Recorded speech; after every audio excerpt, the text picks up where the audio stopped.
scenes making all this happen. She even managed to twist her husband's arm to do a speech last week. So well done, Martha. So the background music as you walked in, or some of you may be a bit late, was When the Levee Breaks, which I find is a sort of almost a perfect metaphor for where we are with the climate situation today. Things are just getting worse and worse, and we're not able to do anything about it, which was essentially the point that myself and Mark Iredell made in the first session in this program. Anyway, so back to what we're here to do. So we want to involve you as much as possible in the conversation. I've even asked the speakers if they feel like grabbing you in the middle of what they're about to say to grab you and ask for your point. I know Sam, for example, you're mentioned in one of David's slides, so he may well call on you to, to say something. So please be as interactive as possible. The objective is to try and get some input into CAT's priorities. The CAT team are kind of worried that they're doing lots and lots of different things, and then maybe there could be more impact if we were to focus on a few things, or should we just keep going as we are? When you look at the activity that CAT is currently doing, it falls into three broad buckets. The first bucket is personal responsibility, and Donna Gold is going to lead us in some thinking about that. And these are the things like reducing and manage waste, eating responsibility, resilience planning. That group of things is a very important part of what CAT's doing. The second thing that CAT's doing has been thinking about our property here. And I think there's a very interesting conversation that Doug is going to lead us on in terms of net zero.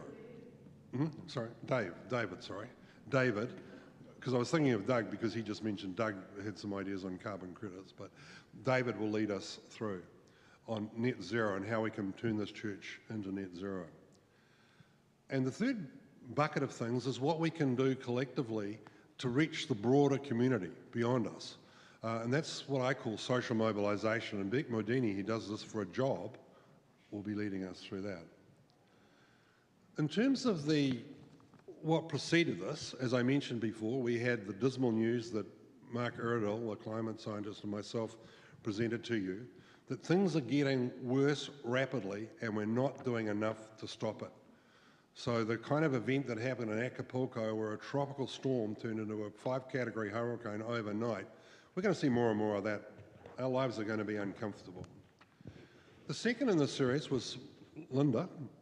And Linda, I never had a chance to watch yours, so is there a sentence that you could say about what your plant-based food? Well, we looked at making personal dietary choices both through the lens of the impact of what you eat on climate, for example, which particular things such as beef and pork have the highest impact on climate. We also looked at it through an ethical lens, looking at it in terms of the way that the factory farming that goes on with producing all of the meat that we eat. So that's the focus of my presentation. Yeah, I was very sad as a New Zealander that the biggest animal culprit is the sheep. We have so many sheep from New Zealand, it's not funny, so I'm really rethinking my approach to sheep. The third session, Richard, who was sitting next to Linda, he led that, and he was talking about the greenwashing that we're getting, and there are some words I guess I could use that are not appropriate to describe what they're doing, and then basically making the point that we have an environmental disaster down the road, and collectively maybe this is something that we should take some action on. The fourth session was led by Doug, and with the help from the lady from the Faith, Jo, from the Faith Climate, and we talked about resilience and all the opportunities of things that we do with resilience. The big point about resilience, if things are going to get worse, we need to get ready to deal with it. Now, just to introduce you to a little bit, Donna will speak first, and you all know Donna. And let's have another round of applause for her.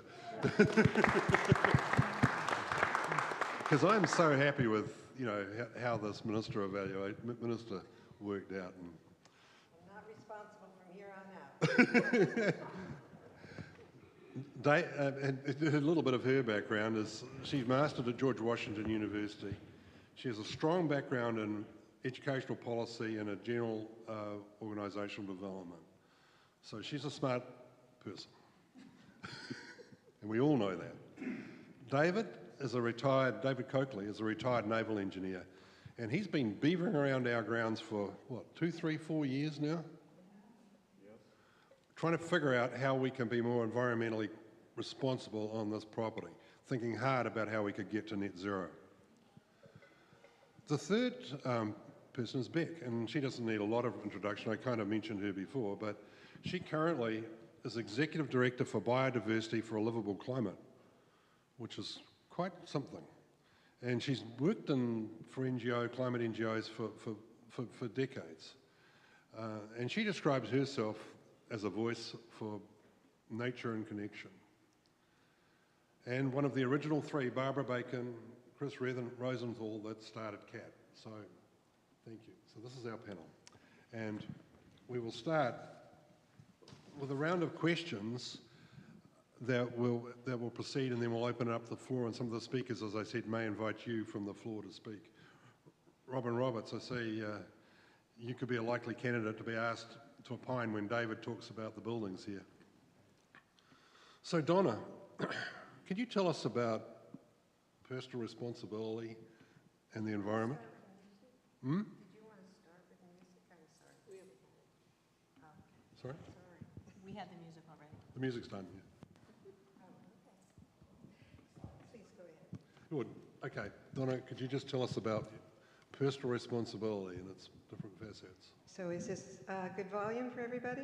Okay. I'm not going to be able to see the slides, but I was asked first to talk a little bit about what CAT's efforts have been, and I think many people in this room probably could speak to this. But what has CAT been doing? First of all, I want to preface it by saying there's no way to really capture all that CAT has been doing, because it's been an amazing amount of things that it has brought to this congregation. But a quick summary would be that it's been working to increase awareness among the members of our congregation about the dimensions of the climate crisis and what's going on both locally and globally. So in doing that, we've started with Project Drawdown. We've had things like Cinema Cat, which was near and dear to my heart. So as I say, I'm just touching on a few. CAT has also helped us increase our ability to deal with the emotional impact of climate change. I don't think there's a person that I've talked to that doesn't have some sense of foreboding or concern about our present and our future with respect to the climate. It's also been helping us live our values, our Unitarian values, with a focus on environmental justice. So helping those or assisting with a focus on people that are most in need of climate relief, shall we say, for their health and their safety. And that's locally, most recently, there were a distribution of 200 neck coolers for the unhoused in the area. And also, apparently, by doing that, we instigated another church to do a similar thing, which I just became aware of. And we are beginning to work in support of the Resilience Hub at Rising Hope, which you may hear more about in the near future. And then, of course, we're learning effective ways to advocate, both locally and state and national levels, through the Citizens Lobby, Elders Climate Action, 350 Fairfax, and other organizations. And I know Beck will talk a little bit more about that. So next slide would be some of the specific personal actions that, and I'm sorry, there's a lot on this one first slide, I realize. Anyway, whether we get the next slide or or not, I'm going to proceed. They've already been mentioned. John alluded to at the beginning of the conversation, but the impact of a plant-rich diet, why eating less meat and dairy is good for the planet, and of course good for our own health. About focusing on reducing our plastic and other waste, including using reusable materials like beeswax wrap. And I have to admit, I'm really loving this beeswax that I'm using, and haven't yet been to one of the workshops, but it's like one of my new plans is lots more beeswax. And then about reusing, repairing items instead of replacing them, throwing them away. And that's been largely done through the repair cafes. Don't worry about the slides, Will. I'm not sure what we got here. That's my presentation. That's Beck's presentation, yeah. So there should be, there's about 3 slides for mine, so. Anyway, I'm going to proceed. There we go. So yeah. So yes, this is the list of the things I was just mentioning, and then composting is on that list, and we know that MVUC has its own compost service now, so that's wonderful.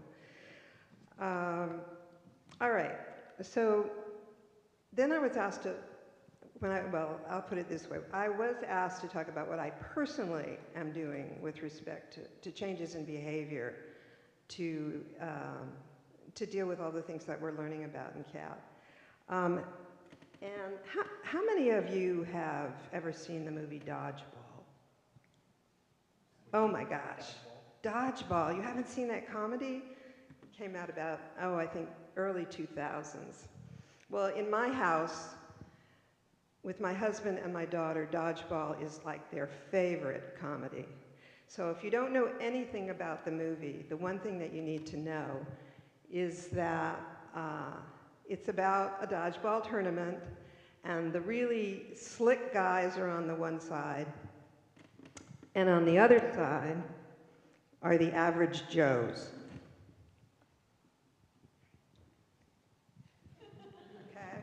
Average Joes. These are the average Joes. And when I was asked to do this, I said, well, there's so many people in this congregation that are doing more than I.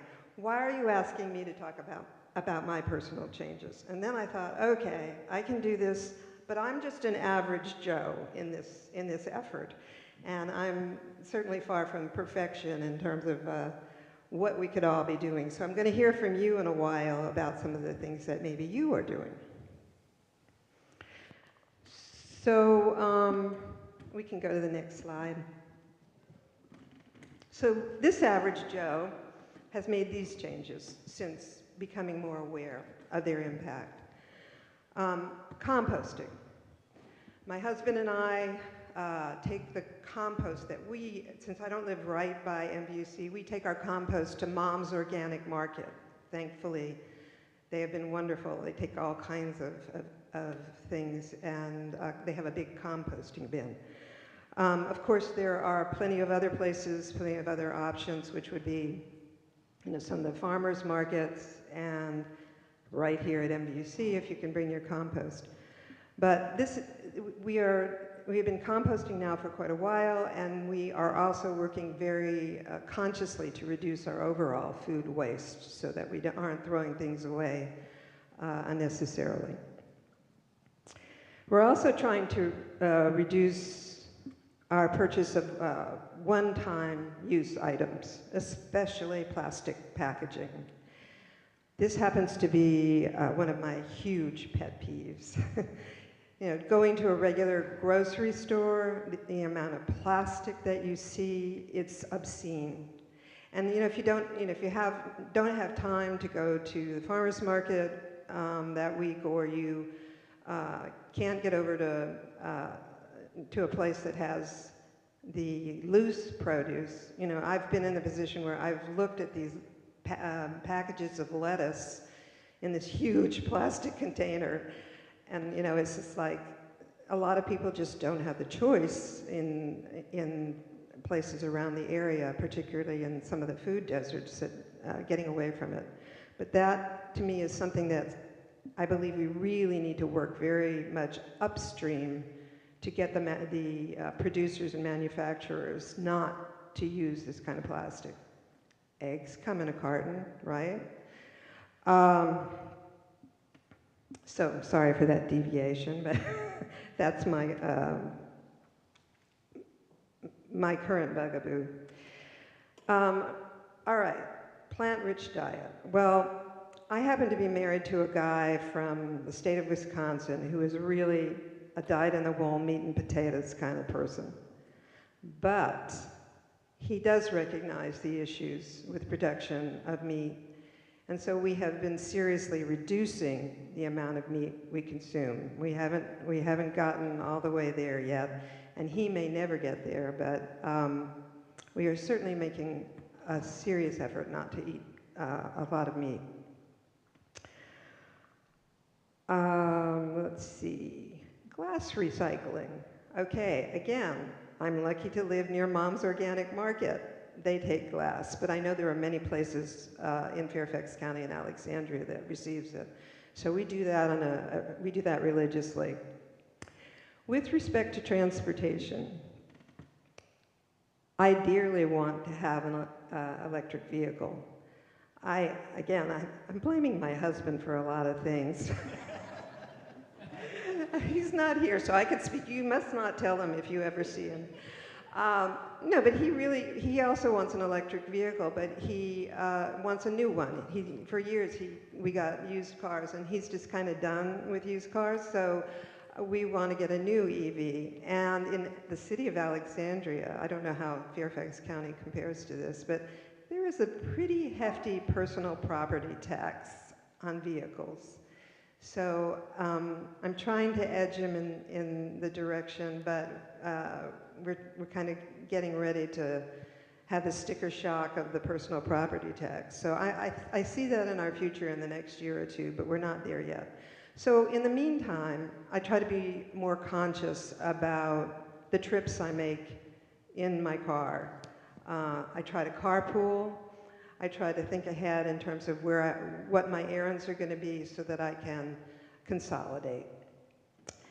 And also in our garden, I'm replacing non-native plants. This is a separate point. Yeah, non-native plants with natives. And one more that I didn't put on my list, which occurred to me, is we really watch the thermostat. We try to keep the temperature low in the winter and high in the summer, as high as we can tolerate and as low as we can tolerate. So, okay, that's me. Not perfection, but an average Jill or an average Joe.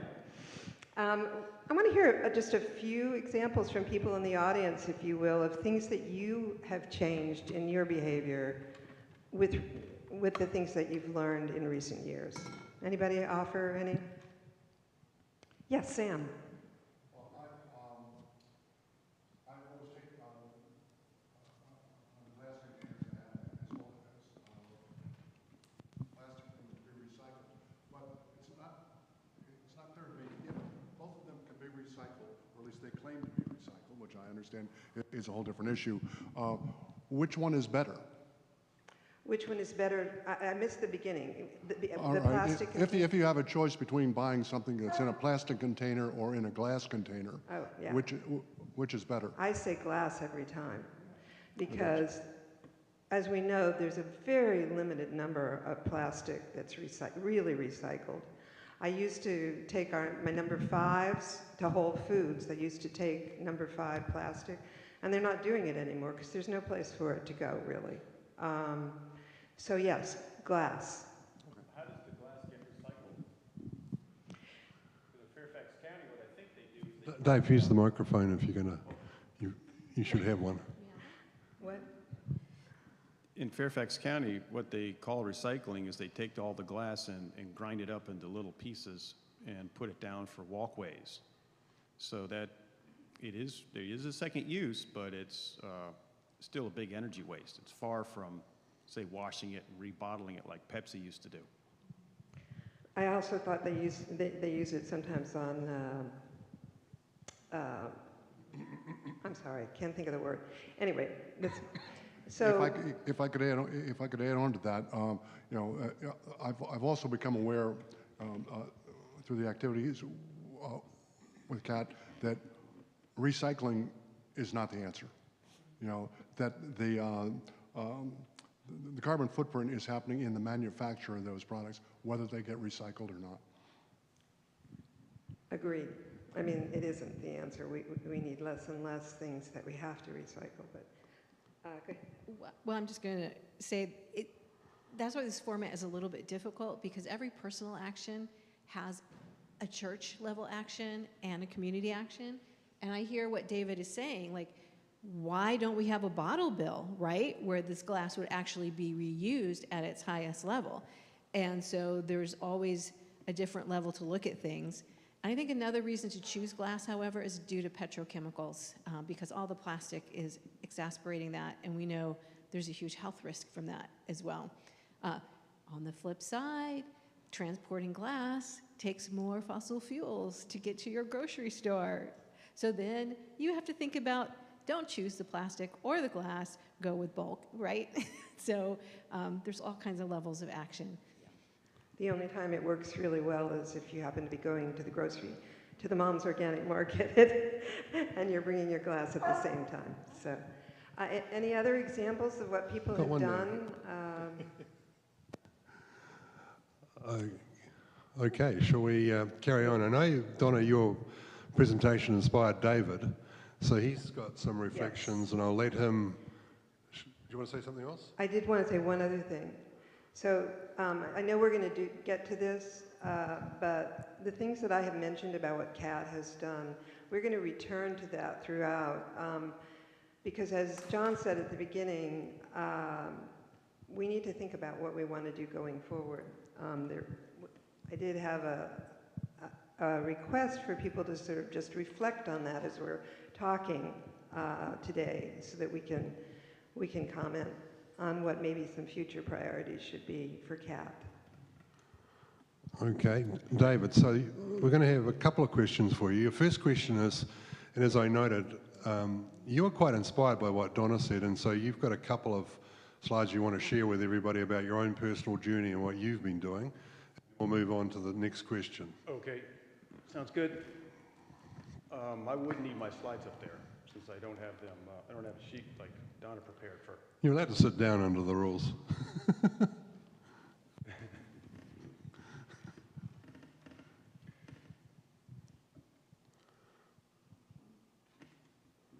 Okay, next slide, please.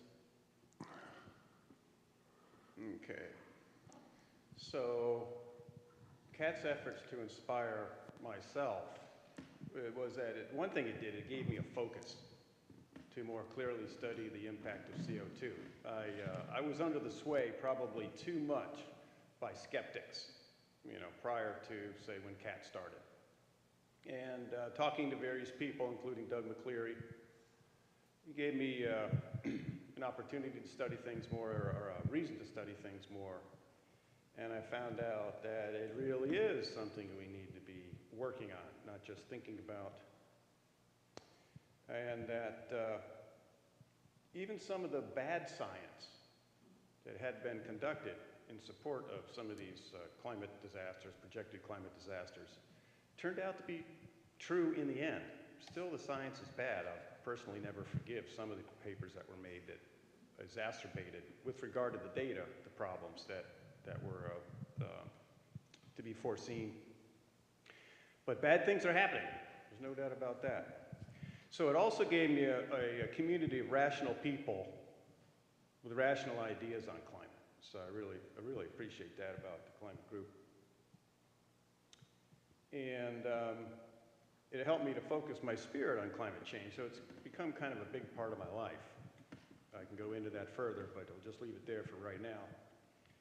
And the last thing it did, last but not least, one of the early things CAT did was it exposed all of us in the CAT team to a initiative at the time where solar was being offered for residential customers, and I went with that company. So they provided essentially my solar installer for my own house.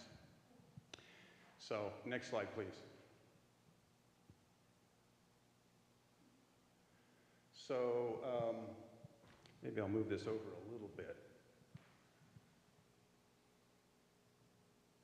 There we go. Plant-rich diet. So my wife says we've reduced meat about 50% in the last few years, which is okay. Reducing plastic and other waste. My wife is also very concerned about plastic. I was chagrined to find out she doesn't want to get milk jugs anymore. So I don't know what we're going to do about that. Composting. We have a compost pile. We also take our compost here sometimes. We reuse items, repair cafe, more at home. I'm more inclined to sew up an old garment now than throw it away. We haven't had a climate cafe here at the church in a couple of years now, but hopefully that can get started again. Bought an electric car. I love my Chevy Bolt. I recommend that vehicle to anybody. Chevy was going to stop making it, but then they decided to keep going with it. So it's one of the cheapest ones out there, and it's great for traveling around here. Installed solar on my house. It takes care of my electrical bills, but I'm still working on the gas bill. So I'm installing insulation, and I'm going to change my system around so I can get rid of the gas completely. Still working on that. And the solar install included a car charger. So the electric bill is 100% taken care of by the solar, and it takes care of my electric now, not the gas obviously, but also that includes the electric car. So that's a very positive thing about these solar systems these days. So another thing I did is I figured out MVUC's energy use and the state of the buildings with respect to energy. So I guess most of you know we have 2 old buildings and one rather modern one. And we now know how the energy use has gone up and down in the various buildings over the years. And also that includes with respect to the climate. You know, lately it's been warmer around here, and that's reflected in the energy bill. Okay, Dave. So a couple more things here. Determine the state of the MVUC's building consumption and carbon dioxide produced. I have a slide on that showing how much, you know, if you want to go net zero, how much carbon are you going to remove? Well, we know that. I'll show you in a little bit. And obtained estimates for replacing the HVAC systems with potentially net zero ones, and obtaining more estimates for potentially net zero MVUC campus. Okay.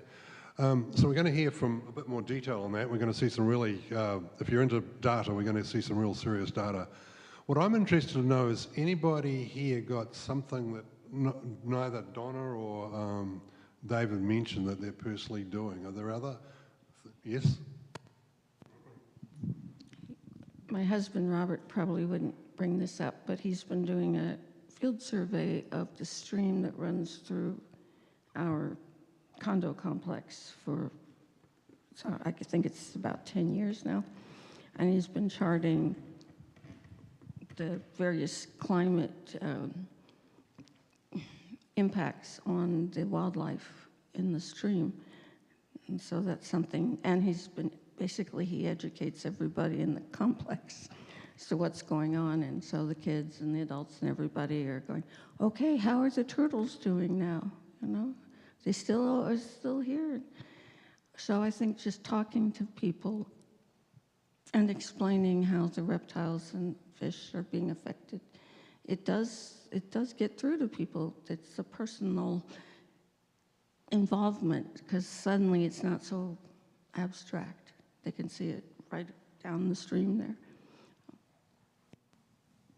Thank you. Anybody else? Yeah. I don't need that. Oh, yes, you do. So I probably don't need it. Do I need it? Yeah. Okay, heavens to Murgatroyd. So for us, we started with laundry and being aware that The jugs that come in were completely unnecessary when you can use a little sheet and throw it in there. It comes in cardboard. It's a leap of faith because you've been made to believe that it's got to be a certain mass, it's got to glug out to get things clean, it's got to smell like something, and it's simply not true. And the same can be said about personal hygiene things for the shower. Shampoo is baloney. There are bars that can wash your body and your hair, and that would save in so much. So it's kind of neat to see the products start showing up in more than just one or two explorations of a company to lots of choices and therefore ratings on what works. So that is a way to eliminate so many plastics, and especially the sizes that they come in. Thank you. Anybody else? Oh, Mimi. I just want to second what she said about the laundry. I just want to second what she said about the laundry. I've been using those sheets for years, and I love them, and they get my clothes clean, and they're unscented, which I love. So I really recommend that for the laundry. Sorry, I'm taking Barbara. Sorry, I'm a little allergic to microphones, but one thing I've taken to doing is taking a to-go container with me when I go to a restaurant, a reusable container, and I take anything that's left over home in that and don't get those odious plastic things. Thank you. Okay. Linda? Certainly second what Julia said. I think we just recently, Jim and I have gone to laundry detergents, shampoos, and everything in a different format, not coming in a jar. And we also make sure that when we do take out, we frequent restaurants that offer takeout either in cardboard or in a recyclable aluminum and avoid the ones that do it in the plastic. Okay. Well, do you want to say something before I ask you your next question? One thing I didn't mention is we also changed our thermostats around. It used to be 68 and 72. Now it's 65 and 78. All right. David, so now you've got the challenging task of telling us all about net zero here at the church. Okay, we're ready for that? Yep. How many minutes? Let's see how you go. If these guys fall asleep, then, because this is pretty data rich, guys. Let me know if it gets too boring. Next slide. How shall we do that? Okay, so the effort began with the CAT team, I think it was 2019, is that correct? For the energy use of the three main buildings. There's some other uses of energy, but mainly I focused on those. And I got some help from Sam Longstreet and Annie Montanari back in the day. Remember that, Sam? Walking through the buildings? Yeah. So it resulted in energy loss through all the walls of all the main buildings, comparison with energy use rates. So it tells us, among other things, how good the buildings are at retaining heat. And it resulted in several spreadsheets which have a lot of information. If you're interested in any of the data, I can send it to you, and a written report, which I can also send to you, so just let me know. I think we really need here at the church a way to save all these things so that anyone can access them. I've advocated for this, but so far it hasn't happened, and hopefully some tech-savvy person can help us with that, about saving these documents, because I think a couple of these documents should be retained because anyone can use them down the road. And then got some okay, that's kind of the history of it. And I've been working with various companies trying to get quotes for various aspects of MVUC net zero initiatives. And one of them is that the mini splits for the carriage house would cost roughly between 17 and 32K, depending on who you go with and what all's entailed. I had a fairly minimalist system, so probably someone should look at that and say, well, those few mini splits will actually take care of the building. But that's the answer right now, 17 to 37K. Yes. Thank you for asking that. A mini split is a version of a heat pump system. And it doesn't involve ductwork, essentially.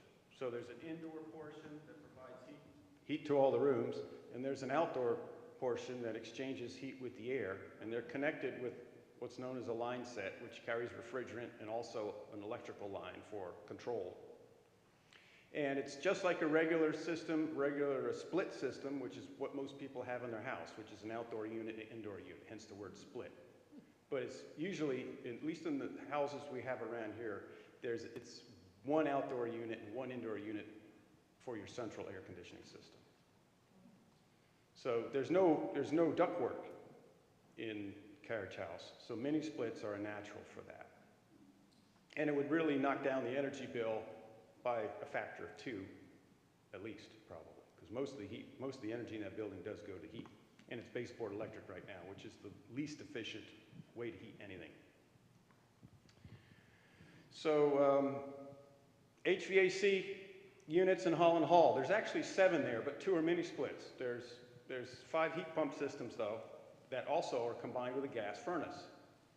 And Kraft installed it back in 2003, 2004. They say it's ready for replacement.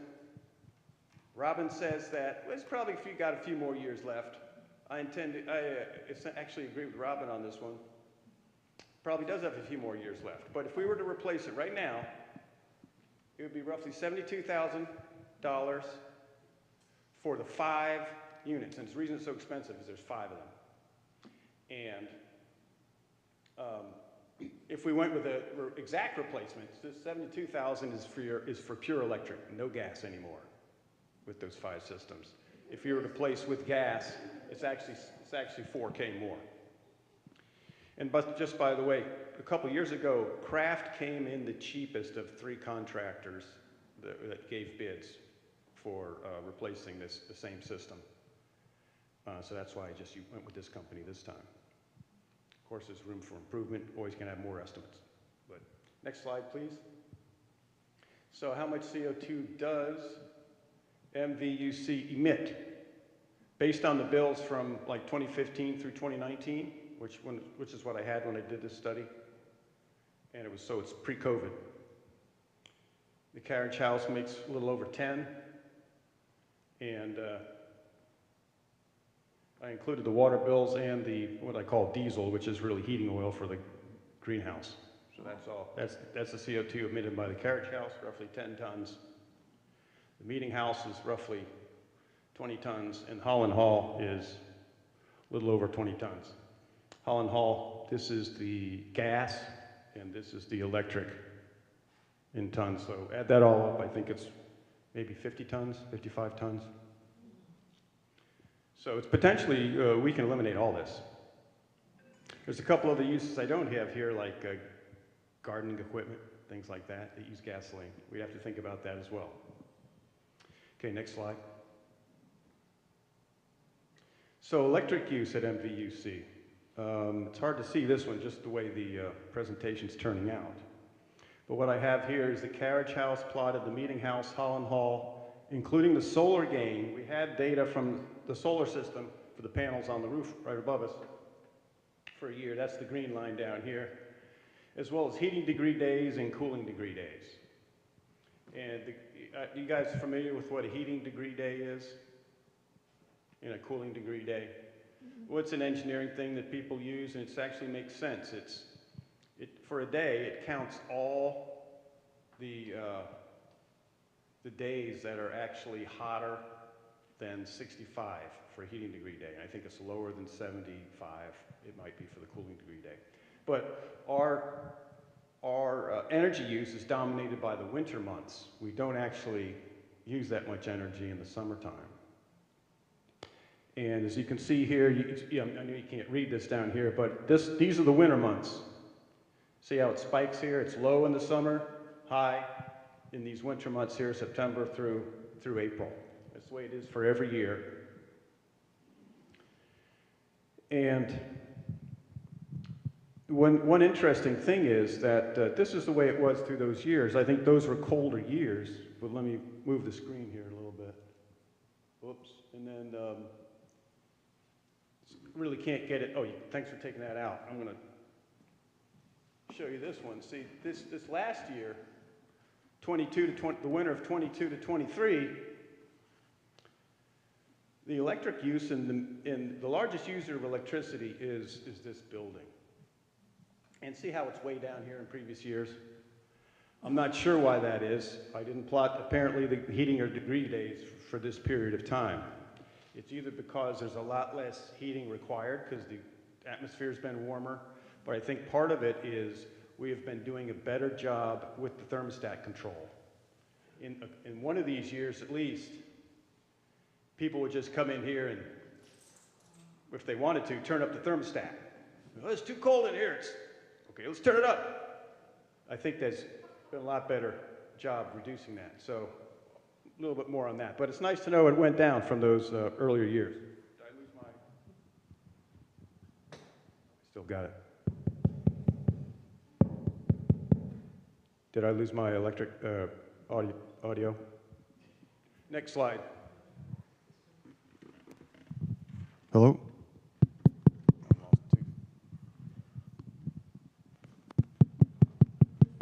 Hello?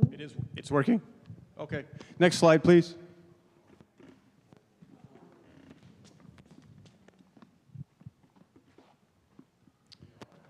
So just a quick chart on how the buildings compare. So the different colors represent the different buildings. We've got the basement wall area, the floor perimeter, floors, roof, windows, doors, and walls. This is all based on the data that Sam and Annie and I came up with. So this one shows R, the insulation value in English units.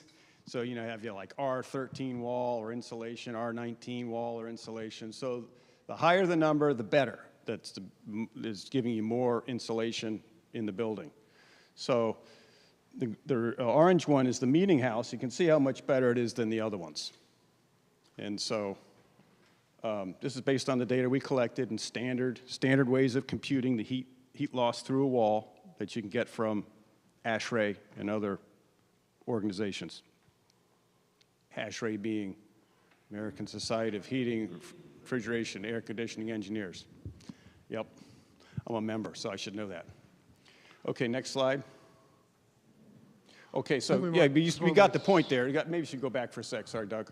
Yeah, let's sort of pause here and see if we've got any questions from anybody from all that data. Or should we just move on? Okay, carry on. Sorry?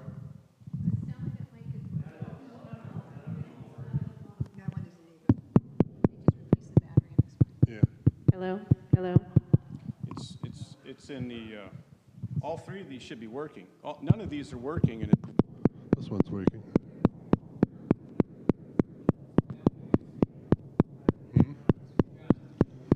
well, I hope the auditory gets, Hello? saved. It's working now. Sorry about that. Okay, can we go back to the previous slide for a second? There we go. Does that chart make sense to you all?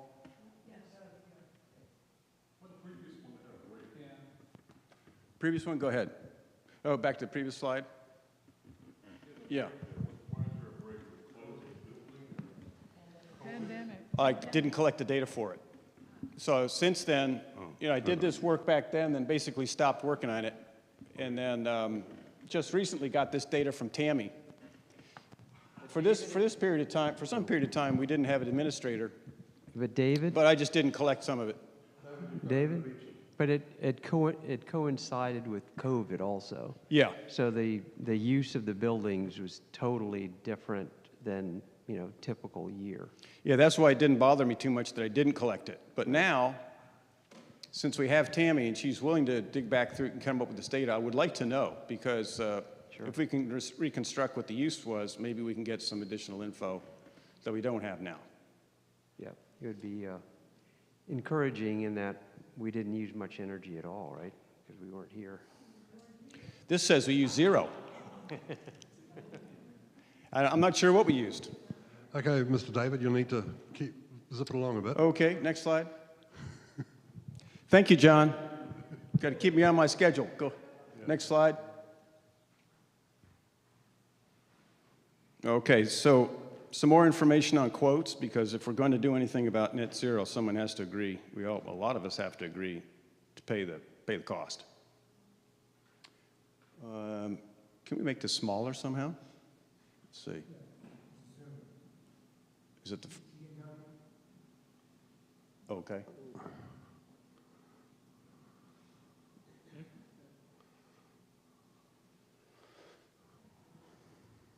Or maybe just move it back a little bit. That would help. Don't just carry on. Okay, so solar for Hall and Hall to take care of the existing electric use, which doesn't include taking care of the gas heat if we get that switched over, is $81,000 for ground mount. We don't want to put that on the roof because it's a slate roof. It's really hard to install solar on slate. So this field would fit on the south side of Holland Hall in that grass field there, and it would take up a fair amount of it. But it's not cheap, is it?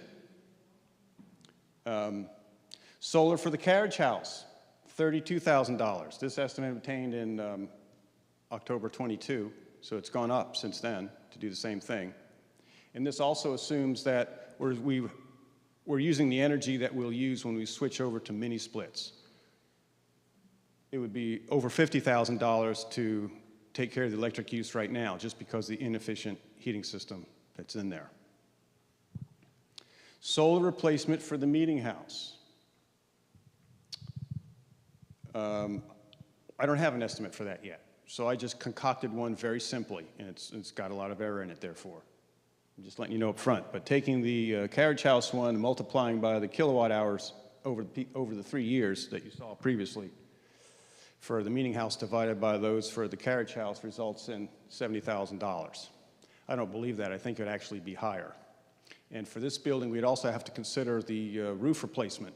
It's shingles on here, Robin? Is that right? Yeah. So I don't know when they were installed, but you don't want to put a solar system on old shingles, because when you have to replace the roof, it's a lot more expensive to do that. You have to remove the panels and put them back on. So yeah, better get a new roof if you're going to do that. Dave, why don't you let Robin, I think he wanted to say something. Oh, well, David's right in that if you take these solar panels off, you don't want the lifespan of the shingles below it to occur, 3 or 4 or 5 years later, because you'll have to remove the solar panels in order to replace the shingles.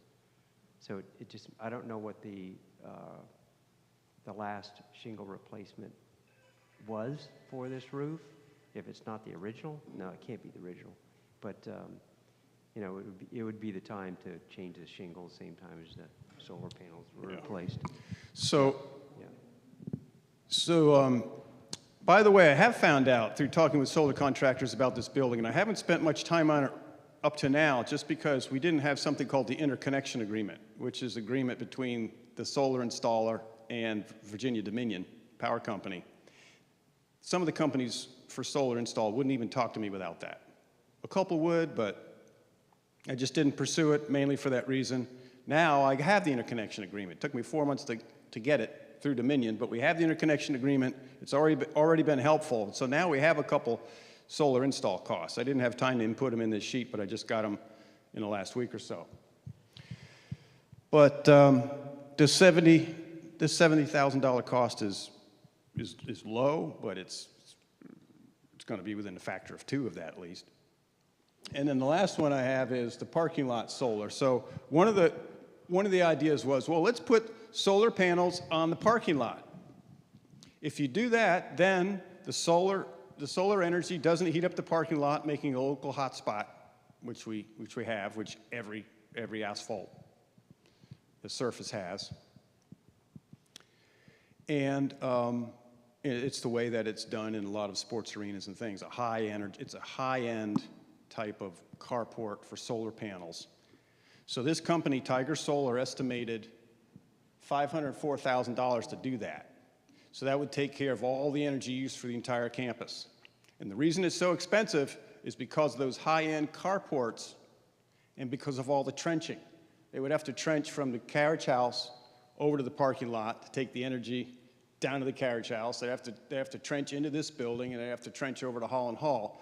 Whereas the other estimates I've got are locating panels for the individual buildings right next to the building.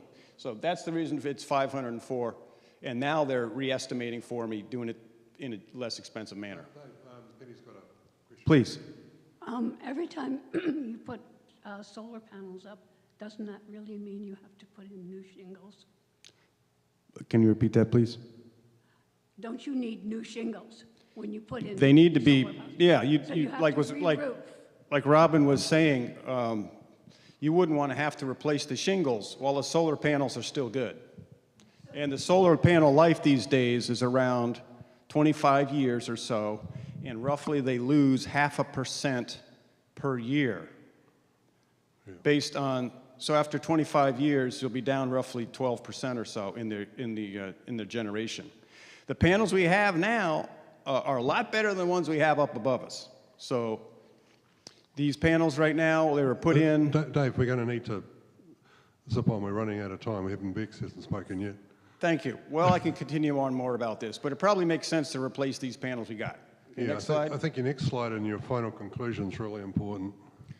Okay, so an outside audit appears necessary. I've already got my opinion, so to me it's a second opinion, but I don't think the county might not agree. It's necessary for matching county funds for net zero projects. So all those numbers I gave you, that was before taking off the 30% that we get from the IRA. So the $504,000 system, if we were to go with that, which I don't think we should, you would take off 30% of that, and that's the amount the church would have to pay. But in addition, Fairfax County, for smaller projects, will take off up to 50%. I forget when the limit is, when it starts becoming less than 50%. So, and they will pay, so they will pay for half of this energy audit. So if it costs 10K, they will pay 5K of it. Yeah. And so we really need a plan for the buildings, including the growth expected. We've got the River School, which is amazing. Still thanking Richard and Robin for that one. But the neighborhood can be expected to fight future growth if that's planned. Not sure. In general, I submit that we retain the old buildings. Some people are saying, well, why don't we just knock these buildings down and build up some real energy efficient buildings? Well, I just estimated the Holland Hall size, for instance. It's a little over 8,000 square feet floor area. If you use 200 square foot as your dollars per square foot, that is 200. If you're building a new building, you can estimate somewhere around $200 per square foot. So that's $1.6 million to redo the floor space of Holland Hall in a much more energy efficient manner. So our future energy bills would come down. But what do we do with Holland Hall? Would we actually eliminate that majestic building? I mean, they don't make them like that anymore. They don't make them like that anymore.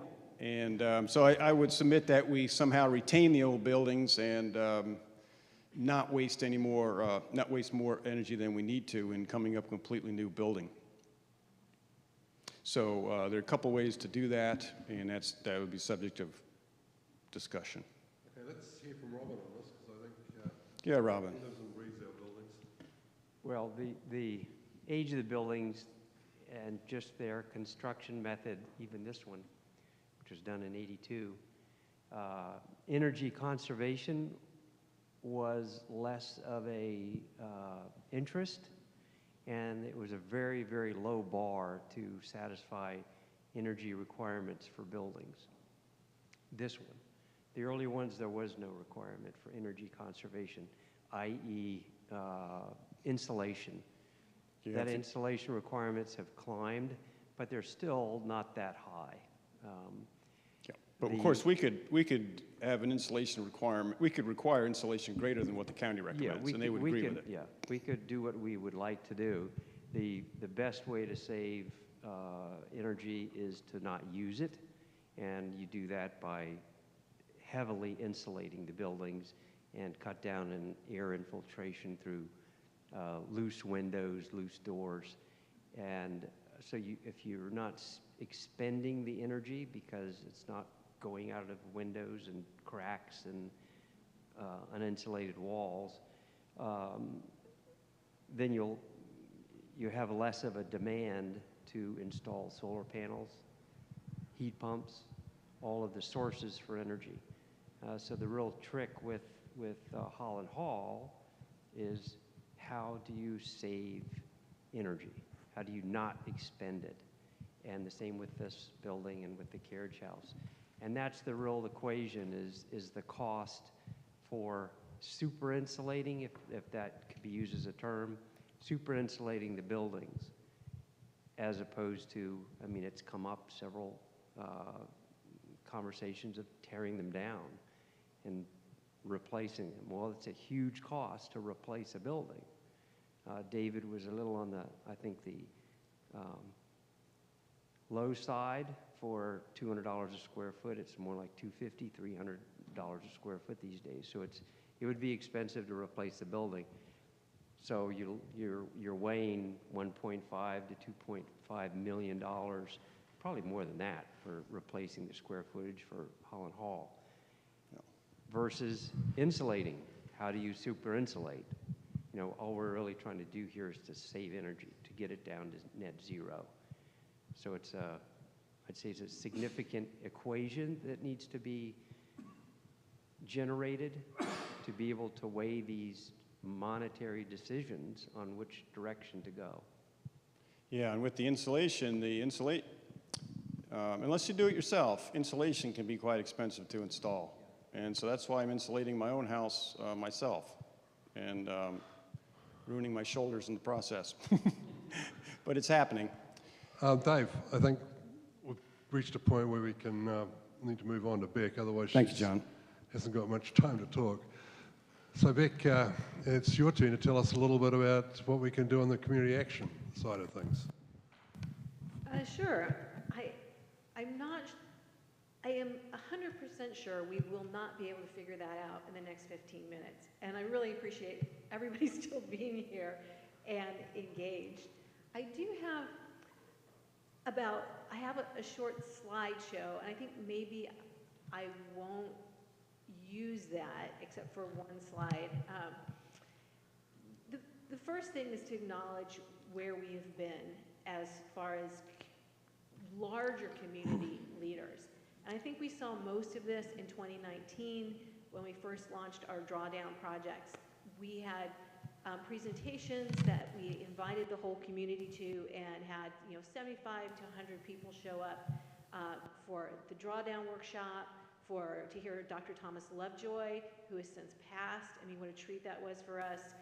Some of the scientists from our own community. So in that way, we've had an impact. I always look to Barbara Bacon is always out in the community, and her repair cafes have not only brought in people from around our community, but they inspired the Alexandria Library System to start their own repair cafe. And Barbara's always looking for connections out at other churches and community centers, and in River Towers. So we're having an impact in that way.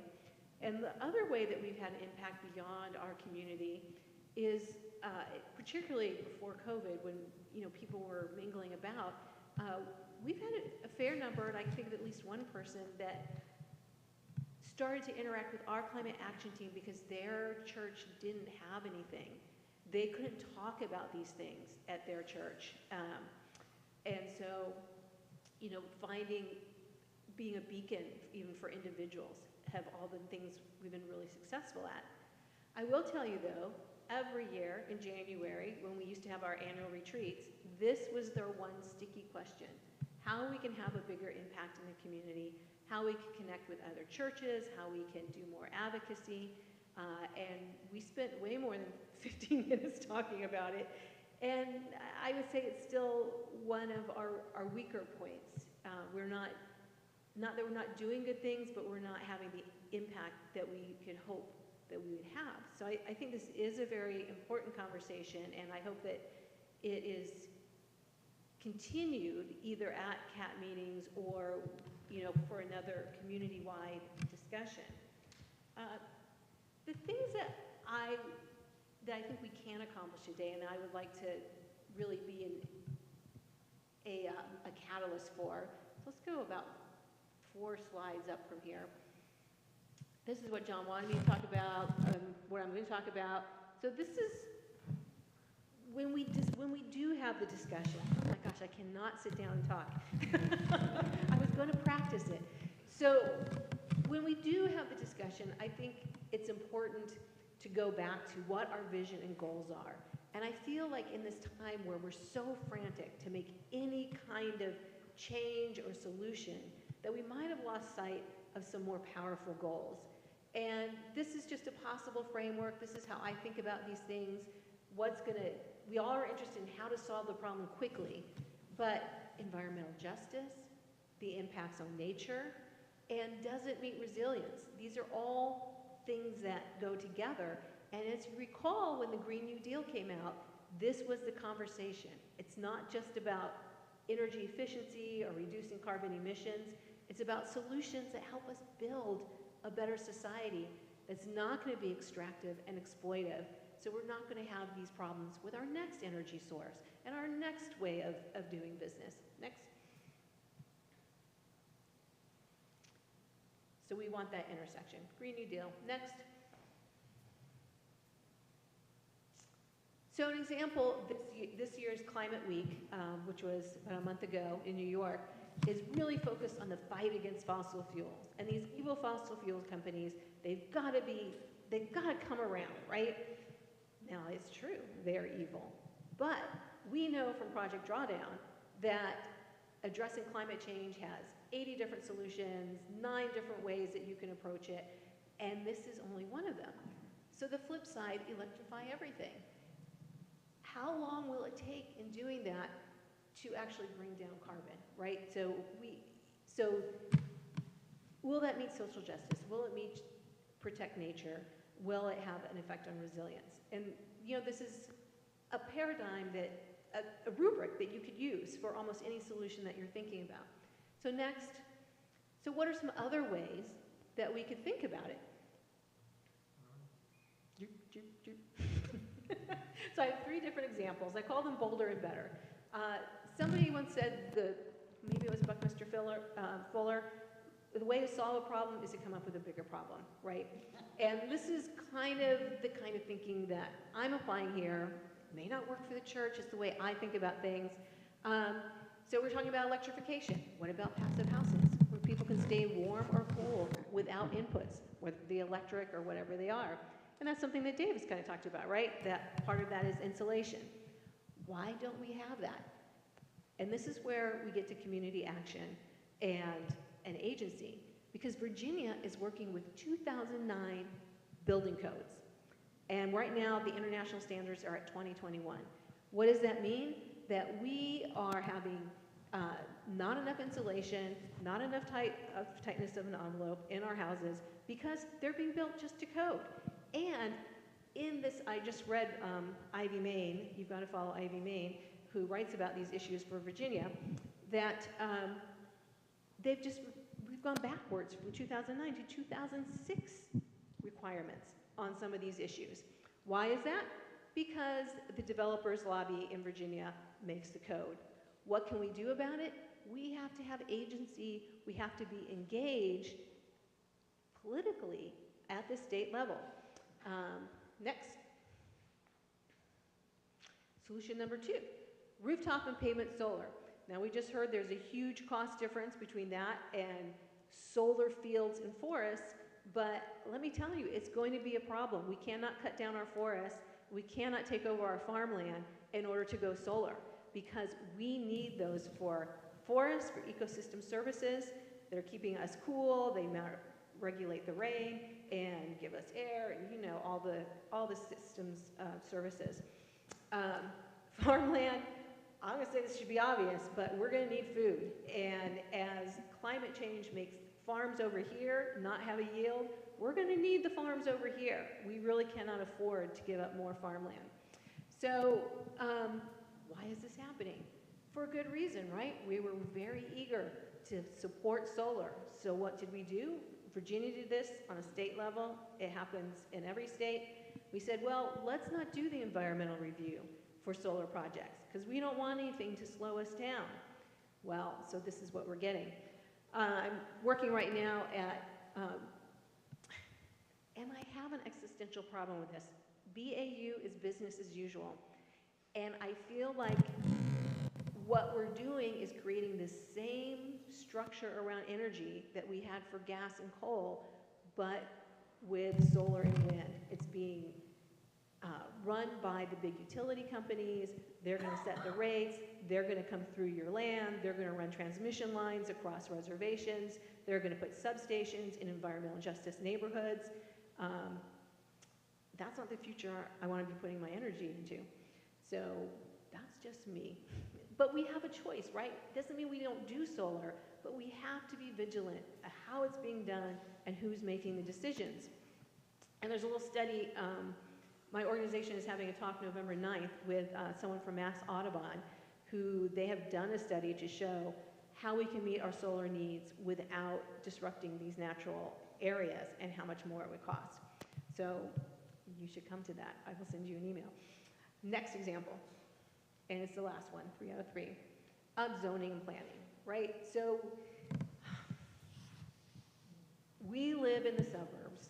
A lot of America's big and spread out, and that's why we have twice the carbon footprint of Europe, right? And so what are things we can do about that? We know we have zoning that has created this issue, and I don't think we're spending enough time pushing back against that. I have a vision of golf cart lanes connecting River Towers to the Bellevue Shopping Center, right? Like, and you know, maybe 10 years ago you'd have thought, well, that's just crazy. And now I know there's resort towns, there's retired communities, they're all designed along this. We have examples of how it works, right? Bike lanes. I just got back from a visit to Cambridge, Massachusetts, and their bike lanes are green, and they are inside the parking of the cars so that the bicyclists are safe, and there are people all over. You would think you were in Amsterdam. I mean, bikes and people everywhere. Now, you know, they've got a lot of colleges or young people, you know, so, but even, in, you know, in bad weather. Mixed-use redevelopment. I have a vision of apartments on top of the Walmart down here on South Richmond Highway, and that parking lot becoming a green space and a rooftop garden on top of that, and people being able to walk around there. How much would that cost? I don't know, but they're tearing up all of Route 1 to put in a bus lane in the middle of the road, right? That is going to make it harder for people to have walkability in that neighborhood.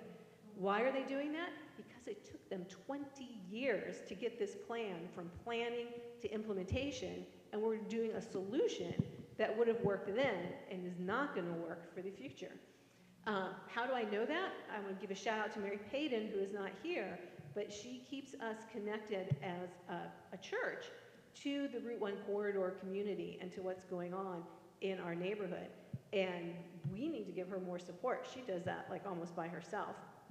But I went to some of those meetings and I asked somebody, now not everybody there is as well informed as we are. They're just like, you know, what are you going to do?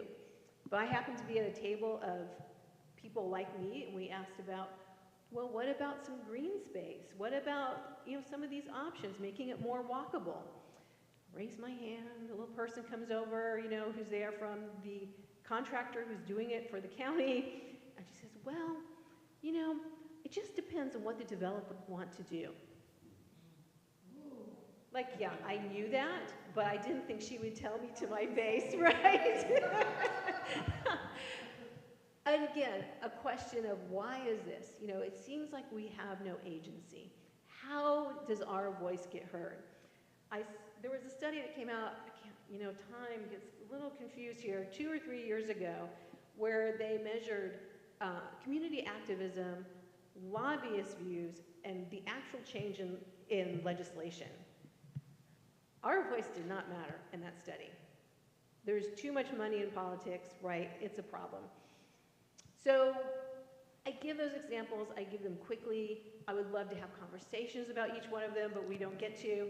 But just to stretch your mind as to like, are we thinking big enough? Are these things crazy? Or are they possible if we try to do them? John wants to ask me a question. Well, no, I really wanted to ask Richard. I'd like for you to go back to the rubric where you had those 4 things, and I want to ask Richard to think about how his Lawton plant might fit within that rubric. I'm sorry, how am I? Well, she's going to show you. See those 4 things: speed, nature, justice, resilience. That's a sort of a template to think about and how this might relate to Lawton. So is it something that could happen fast? What's the impact on nature if we get it done? Justice, you'll have to explain that back. Were you ready to make a pitch? Okay. I'm going to pass on this. I'm not. Yeah, you know, but when you have a meeting and you decide to get together and talk about that for an hour, like those are some things you consider, I would think. Okay. Jack hasn't spoken, so microphone was close by. Hey, Hayden. Oh, you're a standard too. Just an historical note. My parents and a lot of the people in Holland Hills and Talksmont are really involved in all this. Some of them are founders of the church. And what I understood, if you look at the whole Washington area, the old city of Washington was really well planned out for big parks and green space and everything. None of the suburbs are anywhere near as good, because, with some exceptions, because they built out, there was farms. It just didn't look like green space was in a shortage when they were first building, all the suburbs. But what I understood was that the old Fairfax County Democratic Board, and this is going back, this is when it was all Democrats, segregationist Democrats and liberal Democrats, that they were able to make the developers, basically, in order to give sewer and water permits, that they extorted from the developers. You have to give this much space for a school, this much space for a park, you have to do this, you have to do that.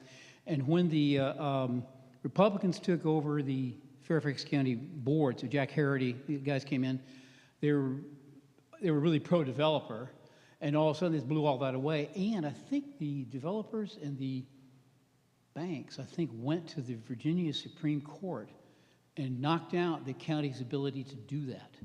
And the next day, the county was built and built out, and none of the counties now have the power that those old counties did to force the developers to give a certain amount of land for parks or schools or whatever. I don't know if that's outdated, but that was my understanding. There is a rule, Barbara, do you remember the name of it?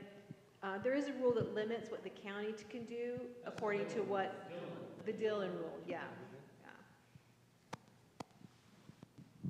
I don't have any solutions, but I do know, I have relatives that live in Minneapolis, and they live over a supermarket in magnificent condo. And the whole block is condos with things like supermarkets and CVS's and things like that, and they love it. Yeah. It's beautiful. They tell us that Americans are in love with cars. We have no choice. We can't get anywhere without a car. When people live in a walkable community, they do like it. I do have a few solutions that I can whip through in about a few minutes, about a few things to focus on if you want me to go there. I have one quick other thing. Yes, the whole area around the Safeway in Bellevue is, if everyone had a golf cart, it could all be no vehicles. Yeah. You park outside, you take your golf cart. See, we need to be creative like that, right? And when you walk through that parking lot, the thing you notice is there's no place for pedestrians. Trying to cut it down. Even when you're getting from your car in the back to the front, right? It's not designed for any place for pedestrians. Okay, we better have one last intervention from Barbara. Barbara, are you ready to go? Oh, this is Chris's, right? Yeah, Chris Rosenthal couldn't be here today, and she sends apologies. She's traveling. But she did send me some ideas that she had. And with your permission, I'll go ahead and read them. I was going to try to cut them down, but I'll try to go fast. She says, while personal changes matter, of course, systemic changes are essential to address climate change. How do we make that happen? By working with other interested groups and educating our networks. Public awareness and political pressure have the power to make government do what we need to have done. Our local governments now all have energy waste reduction plans in place. Even Prince William County is the most recent locality to put plans in place. Fairfax County's Office of Environmental, I never get this right, is Office of Environment, let's go with that, is struggling to get communities involved. So how can we help? We've already done great stuff, much of it via fax, Faith Alliance, but we can do more. In our Mount Vernon area, a number of congregations are making changes. Heritage Presbyterian is tending to several acres of grounds, has exchanged light bulbs for LEDs, and is planning to add solar panels. Aldersgate Methodist is planting more trees and native plant gardens. Rising Hope is increasing its energy efficiency with new HVAC and insulation. Could we at MVUC reach out and set up a series of conversations among these green teams about what works, what's going on, what the ongoing needs are? People in those congregations may be interested in resiliency planning as well. She asks if MVUC could make short videos about our composting, heat pumps, plant-based diet efforts to share. And Chris would also like to see more community-wide networks developing as county and Alexandria efforts expand. The elected people will need to know that they're supported by the voters. We can show that we have their backs. I know a lot of this networking is already going on, and just within the last couple of days, David has made contact with the energy folks at Fax. Through you, so thank you, Barbara. Well, that's the way it happens. And so we are reaching out, and I think we should continue, and apparently Chris does too. Thank you. Wonderful. I feel like if I could take you for 5 more minutes, I'd like to go to the last 3 slides. Yeah, can I just do a check? Is everyone okay to see the last? Yep, lots of nods. Thank you.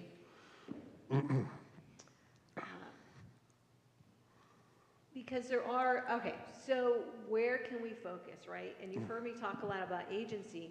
Interestingly, Eleanor talked this morning about will to power. And it's kind of the same thing. Are we afraid to flex our muscle? What does it take to have agency? I have 3 categories broadly: getting money out of politics. You might have heard me in 2019 talking about HR 1 as the most important climate legislation. It wasn't climate legislation, it was cleaning up the political and the voting system. It was dropped. We cannot let go of that, because as long as the people with money have more power than the people, and people have been in favor of climate action from the beginning, Republicans and Democrats. Our voice has just been drowned out by the money. Banding together in our communities. You may have heard what's becoming a famous quote from Bill McKibben. Somebody asked him in the audience, "What can I do as an individual to fight climate change?" He said, "Stop being an individual." It's hard for some of us who are people who are non-joiners, but it is time to step out of your comfort zone and see that your voice really does matter when you get together with other people. In Fairfax County in Northern Virginia, you can't do better than the Faith Alliance for Climate Solutions. They have created an incredibly effective local advocacy program. But here I'm going to take you to the 3rd column. We need to be a new kind of warrior. And forgive me for the war metaphor. We just ain't going to do war no more. But I'm talking about an administrative warrior. We need to learn to be strong for what we believe in. And that's what I mean by a warrior. And fortunately, we're not being called on to learn to throw Molotov cocktails and protect our families from bombing. We're being called on to be able to sit in meetings and show up and follow the bureaucracy and make our voice heard. It is just as important. That is our battleground right now. And Fax has a way to train anybody with time to do that. And it's not scary, and it's incredibly effective. Because like Chris said through Barbara, these guys can, if they only hear it from a handful of people and everybody else is going to be going, "What are you doing?" It's not going to happen. And these processes are open to us. I advise you to follow Ivy Main. Just look her up and follow what she talks about energy and state level legislation, and it's not boring the way she writes about it. Name again? Ivy Main. Yeah, she has a blog. You know, the League of Conservation Voters, Sierra Club Audubon, the National UU, these are all groups that we can look to find out where group action is happening. Last slide. Oh, this is the second to last. This is my organization, Biodiversity for a Livable Climate. The kinds of things we talk about are rebuilding the biosphere. And you see on one column, everything from healthy soils, mini forests, food forests, contouring for water, minimizing heat island. These could all be done at the church, and we can support each other by doing them with a sister church or helping other schools and people do that. And in the center column there, considering nature-based solutions. And an example in our community is the flooding from the Potomac. Do you want the Army Corps of Engineers to build a seawall, or can we make a wetlands there that will not only hold the water, but also improve the biosphere and all those ecosystem services? Check us out. Last slide, I promise. My closing thoughts are, remember, we can't do it all. I am looking exactly at Barbara Bacon right here. If all of us go to a different county meeting, Barbara doesn't have to go to all of them herself, right? So when you think about whether you're going to volunteer, think about a meeting that Barbara doesn't have to go to. Follow your passion. This has always been how CAT has been organized, that there are things that speak to you, and that's where you should put your energy, right? And if it's the waste plant or whatever it is, it'll make a difference, and that'll keep you going. Act from love. Even as a warrior, you know, our love for the planet, our love for the community, our love from each other. And the main thing we can do to build a new world and a different kind of society moving forward is to pay attention to our connections to each other and to nature, and to prioritize that. So hopefully this helps guide whatever the next conversations are about how to be more active in the community. Thank you very much, Beck. I think we need to... Glenn, you want to say something? Because I want to close it down if we can. But yeah, I want to thank everyone for all the contributions you've been making. We're looking at trying to build our social justice council, and you've got all these excellent things that you're doing already. And obviously we can organize through that council to do a bit more. I was talking to Mary Payton the other day, and she would like us to be able to state our positions on social justice issues, so that if somebody went to our website, they could see that we stand for certain things. And that might help us drive some of the political activism that we can move into. So I'd like to see if we can start to do something like that. And the other thing I wanted to comment on is John and I have had some conversations about long-range planning, 5- and 10-year planning. And we definitely need the input regarding improving our buildings. So we need to get those into that. So I really appreciate all the efforts that you're doing in this summary of the climate action roller coaster. I think hopefully we can make a couple turns that help us out as MVUC. okay. So let me close off with, I guess, 3 sentences. So if we look at the first bucket on personal responsibility, it's just struck me how powerful your testimonials were from the group here. And I think we should be proactive and share these testimonials in our newsletters of what people are doing. It will inspire others. I'm convinced of that. David, thank you so much for taking us through the net zero calculations. I think, and this is where I put my steward's hat on, I think we're looking at a capital campaign for net zero. We've got a lot of money that needs to be spent. We don't need to get a new building. I'm excited about that because those numbers that Robin talks about are pretty scary. But I think we need serious money to address the climate net zero challenges, and I think we have a willing membership to take that on. So that's the second. Beck, I'm still lost. What we can do and how we can focus our social mobilisation efforts. Should we take on something like Richard had suggested, one thing, and try and push that using this sort of rubric you have?